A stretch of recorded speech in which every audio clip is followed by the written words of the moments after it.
গতকাল অর্থাৎ 10/2/2025 গতকাল হবে না, আজকেই হবে তাই না? আজকে আজকে আজ ভোর 3টার দিকে গোপন সংবাদের ভিত্তিতে ঠাকুরগাঁও সদর থানা পুলিশের একটি টিম ঠাকুরগাঁও পৌরসভাধীন সোহেল রানা, বয়স হচ্ছে 33, পিতা খোরশেদ আলম,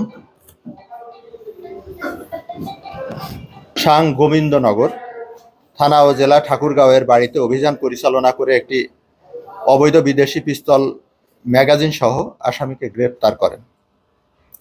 সোহেল রানার বাসায় অবৈধভাবে একটি বিদেশি পিস্তল সংরক্ষণ করছেন মর্মে সদর থানা পুলিশ তথ্য পেয়ে তথ্যের সত্যতা যাচাইয়ের জন্য তাৎক্ষণিকভাবে অভিযান পরিচালনা করেন।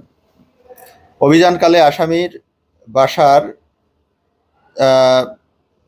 ভেতরে তল্লাশি চালিয়ে একটি অবৈধ পিস্তল ম্যাগাজিন সহ আসামিকে আটক করতে সক্ষম হয়। সোহেল রানা ডাচ বাংলা ব্যাংকের একটি এজেন্ট ব্যাংক পরিচালনা করেন। এটি আমাদের পল্লী বিদ্যুৎ বাজার এলাকায় অবস্থিত। আটক সোহেল রানা তার স্ত্রী সহ উক্ত বাসায় বসবাস করতেন। এ ঘটনায় গ্রেপ্তারকৃত আসামি সোহেল রানার বিরুদ্ধে অস্ত্র আইনে মামলা রুজু প্রক্রিয়াধীন।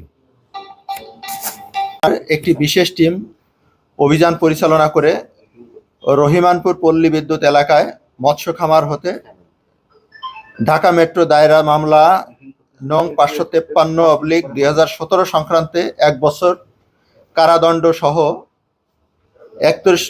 31 লক্ষ টাকা জরিমানা দণ্ডে দণ্ডিত আসামি গোলাম কিবরিয়া, পিতা আব্দুর রহিম, সাং হরিনারায়ণপুর জেলা থানা ও জেলা ঠাকুরগাঁওকে গ্রেপ্তার করা হয়েছে। এছাড়া গত 24 ঘন্টায় পুলিশের পুরা জেলায়, আমাদের ঠাকুরগাঁও জেলায় বিভিন্ন মামলা এবং ওয়ারেন্ট মূলে 25 জন আসামিকে গ্রেপ্তার করার সম্ভব হয়েছে।